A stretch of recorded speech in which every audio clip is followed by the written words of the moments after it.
আসসালামু আলাইকুম। এখানে একজন ভাবির আমের আচারের ভালোবাসায় সিক্ত হয়েছিলাম, তো সেই আচারটা আপনাদের সাথে শেয়ার করছি। টক ঝাল মিষ্টি আচার।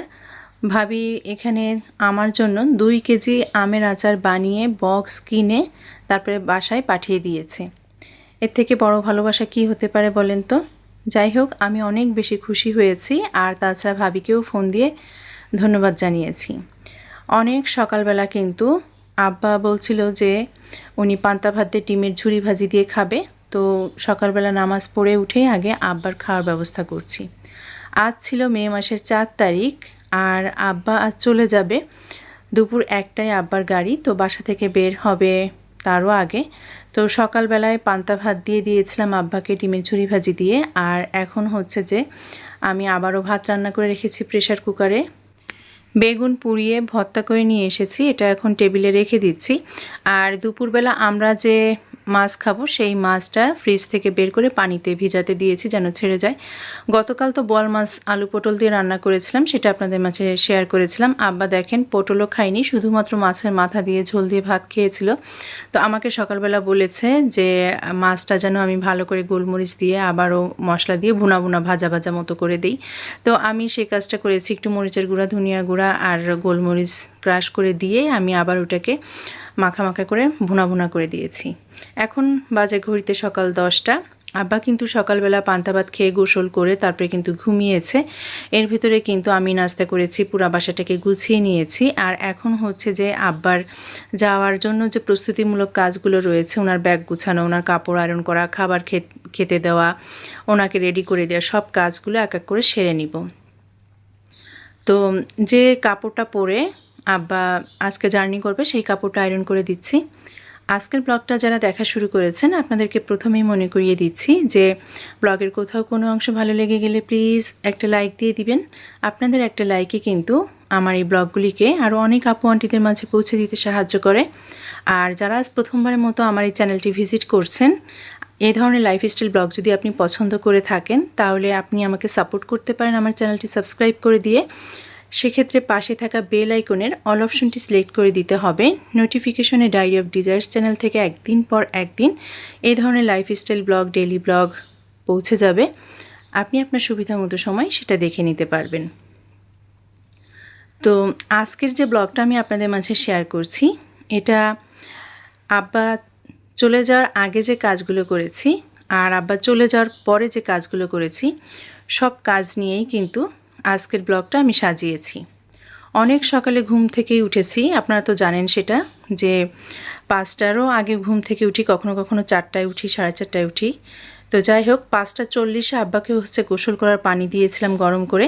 এরপরে তো ওনার খাবারের ব্যবস্থা করলাম, তারপরে তো আবারও এই কাজ শুরু করে দিয়েছি। এর ভিতরে কিন্তু রান্নাবান্না করে নিয়েছি টুকটাক, সেটাও দেখিয়েছি আপনাদেরকে। তো আজ আব্বা চলে যাবে, অনেক বেশি খারাপ লাগছে। তো উনি যে কাপড়টা পরে যাবে সেটা তো আয়রন করা হয়ে গেছে আমার। তো আব্বা বলছে যে ব্যাগের ভিতরে আরও এক সেট পাঞ্জাবি পাজামা আছে, ওটাও যেন আমি আয়রন করে দিই। তো সেটাও এখন আয়রন করে দিলাম। আজ খুব ইমোশনাল একটা ভিডিও আপনাদের সাথে শেয়ার করছি। অনেক জায়গায় আমি রিয়েল ভয়েসটা রাখার চেষ্টা করেছি, আর আজ কোনো টিপস শেয়ার করছি না আপুরা। আমার ডেইলি লাইফস্টাইলের যেখানে যে জিনিসটা হয় সেটাই আপনাদের মাঝে শেয়ার করার চেষ্টা করি। ইনশাল্লাহ টিপসের ভিডিও আমি আপনাদের মাঝে নিয়ে আসব, কিন্তু এটা যেহেতু আব্বা বাসায় ছিল, তো সেই ব্লগটাই আমি আপনাদের মাঝে শেয়ার করছি যে আজ আব্বা চলে গিয়েছিল আর কি কি করেছিলাম সেটাই। যাই হোক, 2টা পাঞ্জাবি 2টা পাজামা আমার আয়রন করা হয়ে গেছে, আর এখন হচ্ছে আব্বাকে আমি খেতে দিয়েছি। আব্বা দেখেন উস্তে ভাজি এতটা পছন্দ করে, বেগুন পোড়া রেখে কিন্তু উনি উস্তে ভাজি দিয়ে শুরু করলো। আর বোয়াল মাছ বড় পিস দেখে উনি খাবে না, আমাকে বলছে তুমি এটাকে ছোট করে দাও। তো আমি বললাম যে হাফ খান না, উনি হাফও খাবে না, হাফেরও কম খাবে। তো যাই হোক, আমি বলছি এতটুকু প্রোটিন তো খেতেই হবে আপনাকে। খাওয়া দাওয়া শেষ করে এখন চলে এসেছি আব্বার ব্যাগটা গুছিয়ে দিতে। আব্বার অনেক ওষুধ, এত ধরনের ওষুধ উনি খান, মনে হয় যেন ভাতের থেকে ওষুধই বেশি খায়। ওষুধের ব্যাগ গুছিয়েছি আমি 3টা, তো 3টা ব্যাগই দিয়েছি, একটা অফ ক্যামেরায় দিয়েছি। এখন ওনার ফতুয়া, তারপরে ওনার লুঙ্গি, গামছা, যা যা আছে সব জিনিসগুলো আমি এক এক করে ভাঁজ করে ব্যাগের ভিতর দিয়ে দিচ্ছি।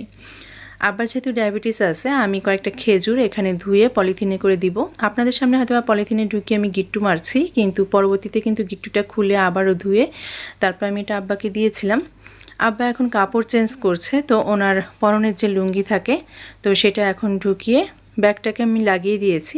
তো আব্বার জন্য যে কোরআন শরীফটা কেনা হয়েছে গিফট করব, সেটা আমার মনে ছিল না, পরে আব্বাই মনে করে দিয়েছে যেন আমি কোরআন শরীফটা ব্যাগের ভিতরে দিয়ে দিই।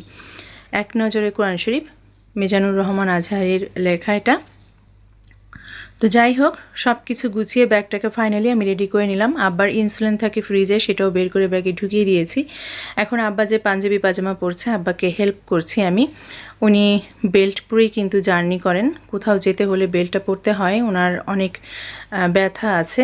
তো আমি বলছি যে আব্বা আপনার তো পা ফুলে গিয়েছে, এত বেশি ব্যথার ওষুধ খাচ্ছেন? বলছে যে হ্যাঁ, এই কয়দিন তো ব্যথার ওষুধ খাওয়া হচ্ছে, এতে করে পাটা বেশি ফুলেছে। তো আমি বললাম যে আজকে তো জার্নি করবেন, এভাবে পা ঝুলিয়ে জার্নি করলে তো আরও বেশি পা ফুলে যাবে। তো এই তো আব্বা সব গোছগাছ করে তারপরে এই যে এখানে এসে বসেছে। এখন হচ্ছে যে আমার ওয়াসিফ তার দাদাভাইকে জুতা পরিয়ে দিচ্ছে। আপনাদেরকে আমি গত কিছু ব্লগেও শেয়ার করেছি যে আব্বার অনেক কাজ, যেমন চোখে ড্রপ দেওয়া, ওষুধ বের করে দেওয়া, এই ধরনের কাজ করা, স্যান্ডেল জুতা পরিয়ে দেওয়া, এটা আমি আর ওয়াসিফ করি। বরাবর আমি করেছি, সেটা তো শেয়ার করেছি, আর আজ হচ্ছে আমার ওয়াসিফ করছে। জুতাটা পরিয়ে দিয়ে দাদাভাই লাঠিটা এনে দিল। আব্বা কিন্তু এখন কান্না করছে, সমানে কান্না করছে। আমাদেরও সবার এত বেশি খারাপ লাগছে যে একটা মাস আব্বা বাসায় থেকে গেছে। আসলে মুরব্বী মানুষ বাসায় থাকাও কিন্তু একটা ভালো লাগা কাজ করে ভেতরে ভেতরে, মনের ভেতরে কোনো ভয় থাকে না, বা অনেক ধরনের আনন্দও থাকে। বাচ্চারাও দাদাভাইয়ের সাথে অনেক সময় লুডো খেলেছে, কথা বলেছে, খেলা করেছে, একসাথে মিলে সবাই ভাত খেয়েছি, বেশ ভালোই লেগেছে। তো আব্বা যাওয়ার এই মুহূর্তটা না আমাদের সবার কাছে অনেক বেশি খারাপ লেগেছিল। আব্বা আমার দুই বাচ্চাকে বলে যাচ্ছে যে তোমরা ভালো করে পড়াশোনা করবা, দুষ্টুমি করবা না, হ্যাঁ, এই ধরনের অনেক কথা বলছে। এই পর্যায়ে এসে আমিও কিন্তু নিজেকে একদমই সামলিয়ে রাখতে পারছিলাম না, আমিও অজস্র পরিমাণে কান্না করছিলাম। আমার শ্বশুর হতে পারেন উনি, কিন্তু আমি ওনাকে যত্ন খাতিরে কোথাও ত্রুটি রাখিনি। আব্বা বলতে পারবে কিনা জানি না, আসলে ভেতরটা অনেক বেশি কষ্ট লাগছিল। আর দুনিয়াতে বাবা মা বেঁচে থাকলে ওনারা তো জান্নাত আমাদের জন্য। বাবা মার দিকে শ্রদ্ধার দৃষ্টিতে, ভালোবাসার দৃষ্টিতে তাকালে কিন্তু অনেক সওয়াব আর নেকি পাওয়া যায়। প্রায় 12টার কাছাকাছি ঘুরিতে সময় হয়ে এসেছে, আর এখন আব্বা আর সুভার বাবা বের হয়ে যাচ্ছে। তো যাওয়ার আগে ব্যাগটা ভালো করে চেক করে নিল সুভার বাবা যে আমি সব কিছু দিয়েছি কিনা। কোরআন শরীফটা দেওয়াতেও খুব খুশি হয়েছে। মাফ করে দেন আপনি, তো করার কেউ তো নাই।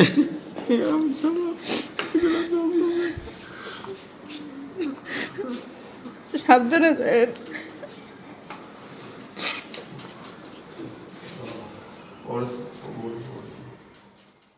এখানে আব্বা এত বেশি কান্নাকাটি করছিল, আর আমিও এত বেশি আবেগী হয়ে গিয়েছিলাম। আসলে বিদায় মুহূর্তটা সবসময় খুব কষ্টের। তো আব্বা তো রওনা হয়ে বের হয়ে গেল, আর এরপরে আমি পুরো বাসাটাকে গুছিয়ে নিয়েছিলাম। তারপরে দুপুরবেলা রান্নাবান্না করতে এসেছি। আব্বা যেহেতু মহাশোল মাছটা খান না, তো ওই কদিন তো রান্নাবান্নাও তেমন একটা করা হয়নি এই মাছটা। আর আমরা যেহেতু দুপুরবেলা খাবো, তো আমি আজ মহাশোল মাছটাই ভিজিয়ে রেখেছিলাম, আর এটাই এখন রান্না করব। ভালো করে ধুয়ে নিয়েছি, লবণ হলুদ মাখিয়ে এখন ভেজে নিচ্ছি। আর আজ মহাশোল মাছটা আমি ভুনা করছি পেঁয়াজ ছাড়া। তো যেভাবে ভুনা করছি পুরো রেসিপিটাই আপনাদের সাথে শেয়ার করছি। তো যদি কখনো কোনো আন্টি আপুরা এভাবে খেয়ে দেখেন, নর্মালি কিন্তু আমরা পেঁয়াজ রসুন খেয়ে অভ্যস্ত, পেঁয়াজ ছাড়া আজকে একদম হালকা মশলা দিয়েই আমি মাছটা ভুনা করছি। খেতে কিন্তু খুবই চমৎকার হয়। যে কোনো মাছই কিন্তু এভাবে পেঁয়াজ ছাড়া ভুনা করা যায়। সব মাছে না, কোনো কোনো মাছে আমি একটু কালি জিরা ফোড়ন দিয়ে, গোটা জিরা ফোড়ন দিয়ে রান্না করতে অনেক বেশি পছন্দ করি। কারণ তেলের উপর দিলে যে ঘ্রাণটা বের হয়, ওই ঘ্রাণেই কিন্তু মাছ ভুনাটা খেতে কিন্তু খুবই সুস্বাদু হয়। তো এই যে আমি তেলের উপরে এখানে শুকনো মরিচ দিয়ে দিয়েছি 3টা, তেজপাতা দিয়ে দিয়েছি, আর এখন হচ্ছে কালি জিরা আর গোটা জিরা দিয়ে দিচ্ছি। এটা ফোড়ন হতে হতে আমি এখন হচ্ছে গিয়ে একটুখানি আদা পেস্ট দিয়ে দিয়েছি, একটুখানি রসুন পেস্ট দিয়ে দিচ্ছি, আর দিব ধনিয়া গুঁড়া, লবণ আর হলুদ আর লাল মরিচের গুঁড়া।